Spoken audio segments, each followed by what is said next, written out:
What is going on, my Super Sandwiches? Rhymestyle here, joined by Kira Bug for episode 29 of Dragon Ball Super, or excuse me, episode 2 of Dragon Ball Super, starting the Champa arc. Now, before we start, let's compare it to the manga, which you haven't read. But basically, for the most part, everything's kind of the same. Episode 29 is in preparation of this epic universal tournament that's to come soon.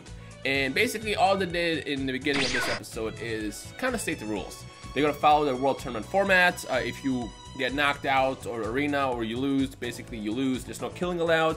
And then, of course, Vegeta tossed in the whole idea of, hey, don't be stupid. Take the written exam. Which is, the idea of that is they don't want to get someone who's just unintelligent and just kind of an asshole to show up. And then, you know, blow everything up. Which is kind of funny because, well, let's not talk about that. I was going to talk about the warriors that get chosen. But for the sake of, you know, those who haven't kept up with the manga, we're not going to talk about stuff that's not in this episode. So, tournament's been decided. It's going to happen in roughly a week or 5 days, 5 Earth calendar days. And Vados and Champa just left to go set everything up. Which, by the way, I want a Vados staff. Or even a Wii staff. Those things be eaten pretty. Yeah, they showed up. They literally picked the nameless planet, which is funny. I love the part how Champa named a planet with nothing. See, this is what I love about Dragon Ball Super. I did a top 10 things of what I enjoy about the series so far this past weekend, and one of the things on that list was comedy. How often do we laugh in this episode? I actually laughed quite a bit. Yeah. Probably more than any other Dragon Ball episode. Yeah, it was pretty funny from start to finish, and like I said, I love the interaction between Vados and Champa. Jocko's funny again. I remember Jocko's comedy was kind of forced in the Resurrection F arc, but you know when they revealed it for a couple seconds in this episode, it was hilarious how. You know, he was like, oh, no, don't tell Bomb Mom here. Just tell her you can contact me. It's like, hello, it's a 3 call. I can hear you. But it's a pretty funny show. Now, I want to talk about something that kind of is going to let us, I guess, understand better where we're at with the series. So, we know Frieza was defeated, and in the first episode, episode 28, they made it seem like it just happened. But based on, and this is going to get kind of confusing unless they didn't really do the writing right. I'm not really sure. I can't really confirm this. But based on episode 29, it has to have been at least 6 months since the defeat of Frieza, because they used the Dragon Balls. If you remember, Frieza, or Shenron, was used to revive Frieza, and then 4 months later he showed up to Earth to fight everybody. So that means it has, excuse me, then that would mean 8 months or so. Basically, it's a time skip, as I'm trying to say. Now, I'm hoping that it is an actual time skip and not really just like somebody screwed up, because the whole summoning Shenron portion did not happen in the manga. In the manga, they literally just decided, oh yeah, we'll build this radar. Oh wait, the radar doesn't work. Let's go figure out how else to do this, which in this case is to go to the center of the universe, which is why Bulma reached out to Jocko, who has a new spaceship. So either Toei or someone kind of screwed up with an inconsistency there, or there is indeed actually a time skip, which actually excites me, because in the preview of the next episode, we see that Gohan is training with Piccolo, because next week they're actually going to decide who is going to be the next person, or the other two people in part of the team. And as you guys already know, Monaka is going to be the player's choice, or I guess the beer's choice for Team Universe 7. Apparently he's the strongest person he's ever fought, and according to how they're making this character sound, Monaka is stronger than Goku, which is what I love about Dragon Ball Super. I said this in my video this past weekend too, but I love how Dragon Ball is a story about this invincible kid, and every time Goku gets in a fight with anybody, from fighting, you know, the Red Ribbon Army to even Piccolo, you know he's going to win.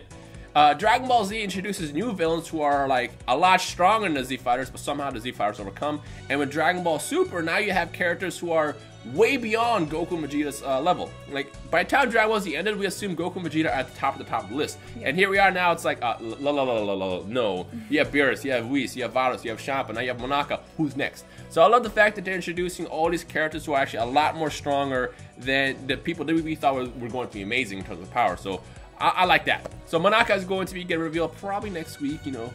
That's all I'm going to say. Oh, that guy? That guy, yeah. You know what I don't get, though, is why Beerus was so excited about Goku being like this legendary Super Saiyan God when he's already fought someone who's stronger than him. I was like...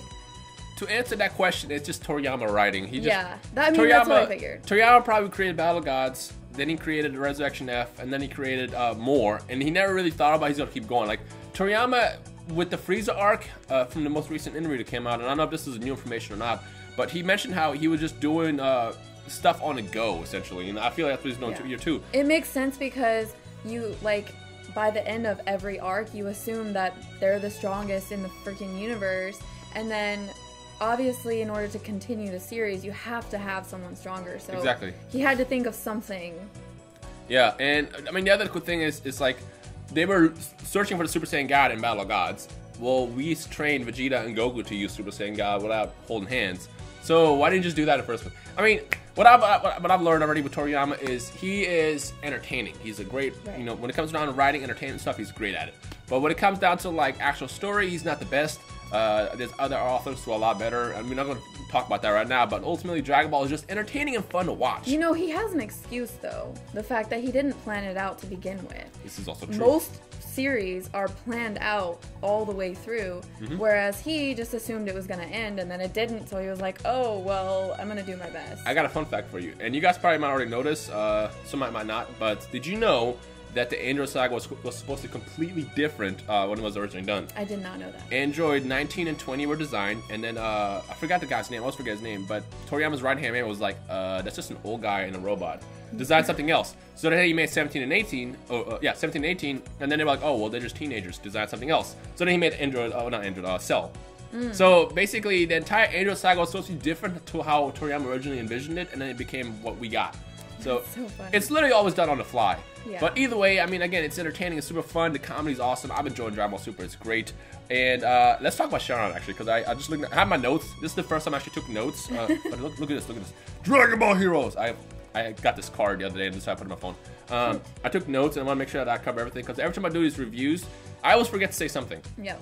And I'm pretty sure, even though I have this list here, I already forgot to talk about half the stuff on here. Let's talk about how weak Shenron is.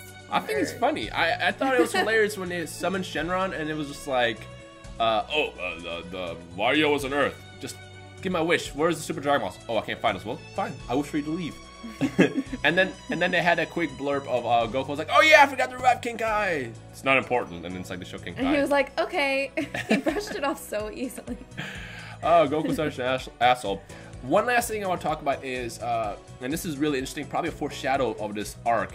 We see that there's a moment where they ask why they want the Super Dragon Balls. I forgot what the actual moment was, but essentially they're talking about why a God of Destruction wants it. And Beerus says, you know, if a God of Destruction has the Wishing Orbs or the Super Dragon Balls in this case, because they just got named last episode, it's to start stuff. It's to start fights. And he seemed kind of sadistic about it. He was like, oh, if I had a wish, you know, I would just destroy the world. And I don't know if he thought about meant the Earth or the universes or what, but like, he seemed kind of like he had that evil smirk. He like looked at Bulma with a smirk and then ran off. The question is whoever wins, what happens? Like, obviously, the best case scenario at this point is for Goku and the squad to lose, because then they go into Universe 6. And in Universe 6, if you guys have been keeping up with the manga, the most recent chapter, Universe 6 seems like a nice place to live. I'm not going to talk about the details because I don't want to spoil stuff, like I said, in case you haven't caught up. And, you know, I want this to be only about episode 28 and anime. But Universe 6 seems like a nice place to live. And technically, according to the rules, if they lose, Champa gets to Earth. Champa's a nicer guy.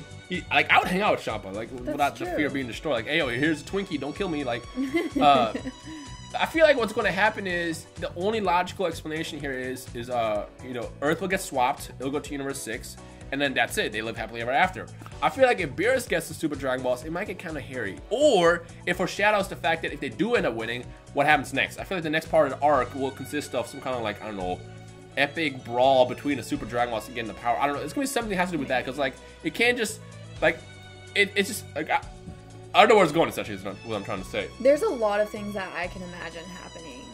Yeah, because, like, I mean, of course, you know, Vegeta brings up the point that, you know, Beerus has principles. He won't just destroy the Earth for no reason, which actually, yes, he would. He's the God of Destruction. He would destroy the whole universe. He will destroy other stuff, and I feel like they won't let that fly. Like, what would happen next? You know, something that Dragon Ball is really missing is a war arc. I would always love to see some kind of, like, war aspect to the series, and there's been a war arc in pretty much any anime. Like, you know, you got the war in One Piece, you got the war in I can't think of any other animes off the top of the head, but basically there's always a war aspect in every anime, and Dragon Ball never really had it. And I would love to see some kind of, like, universal war. Are you talking about every, like, long epic anime? Yeah, every long epic anime. There's always some kind of war. Like, you know, Hunter x Hunter has a Chimera in arc. Yeah. It's kind of a war. That's some kind of invasion. Yeah. And I would love to see, like, after this tournament or whenever it gets done, they take it to that next part where it's like something's crazy happening, fight for the Dragon Balls, because, like, obviously, because I mean, if you remember the manga, Kibito and Elder Kai, or excuse me, Kibito Kai and Elder Kai, they said that you know, Champa getting the Dragon Balls is bad news. And even though he was already collecting the Dragon Balls, he had an intention to use them in another way. And of course, now he changed his mind because he wants Earth, because he wants a good food. And also, I like the fact that they brought up, hey, why doesn't he just wish for a replicated Earth in his universe? Yeah.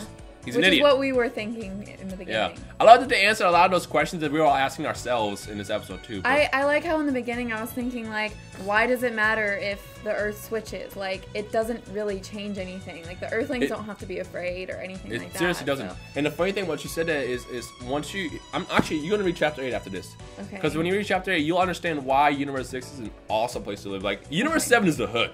That is the hood, basically. That's all I'm gonna say. I mean, like when you see how the setup is in Universe 6, you understand. It's like, you know what? They should probably let that happen. That's what Bulma brings up. It's like, isn't that better if we just go to Universe 6 or whatever? Yeah. I don't know. The last question that we're gonna leave here is, if Beerus gets the Super Dragon Balls, what exactly will he do with them? And I might do another video on this separately. But what will he do with them? Because remember, he is a god of destruction, and even though he's cool with Goku and Vegeta and he likes Earth, he still has the destruction aspect of him.